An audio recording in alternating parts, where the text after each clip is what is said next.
Kamusta po mga kaibigan? Maligayang pagbabalik po sa ating YouTube channel. Latest weather update po tayo. Pero bago tayo magpatuloy, pa-like and subscribe naman po. And pahit na rin po ng notification bell para ma-notify kayo sa ating mga daily and latest weather update. Maraming salamat po mga kaibigan.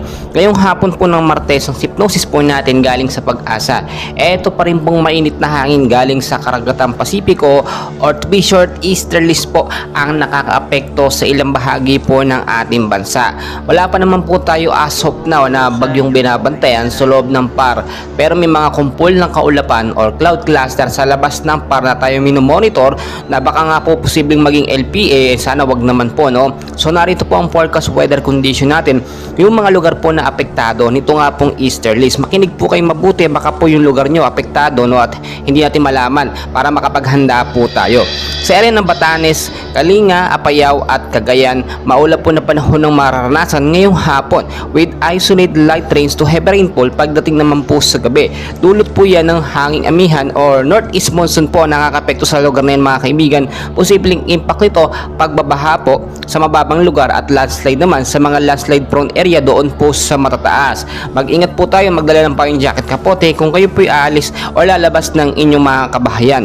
Dito naman po mga kaibigan sa area ng Ilocos Region, kasama na po ang ilang bahagi po ng Cagayan Valley at Cordillera at Minnesota Region, maulap po na panahon ng mararanasan dyan with isolated light rains or mahinang pag-uulan pagdating sa gabi. Dulot po yan ng northeast monsoon or hanging amihan dyan sa lugar na yan ang nakakaapekto. So ayon sa Pag-asa, wala naman po itong significant impact, pero maging handa na rin po tayo kung tayo lalabas ng ating mga kabahayan, magdala ng payong jacket, kapote, panlaban po sa biglaan na pag-uulan. Ito naman mga kaibigan sa Metro Manila, no, ayon sa ating weather forecast, maulap din na panahon ng mararanasan ngayong hapon at posibleng hanggang bukas po ito na may mga isolated rain showers at thunderstorm po sa gabi. Dulot po yan ng easterlies kasama na po ang mga localized thunderstorm. Ayon sa Pag-asa, posibleng pagbabaha po ang inaasahan kung magkaroon na malakas at patuloy na pag-uulan. At landslide naman po doon sa mga landslide prone area dahil po yan sa kung sakaling magkaroon ng patuloy at malakas na pag-ulan. Mga kaibigan,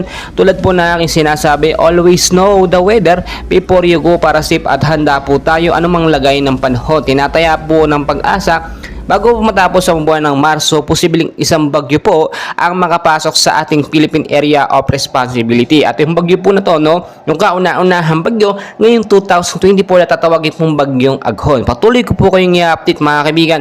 So please don't forget to like and subscribe for more weather updates.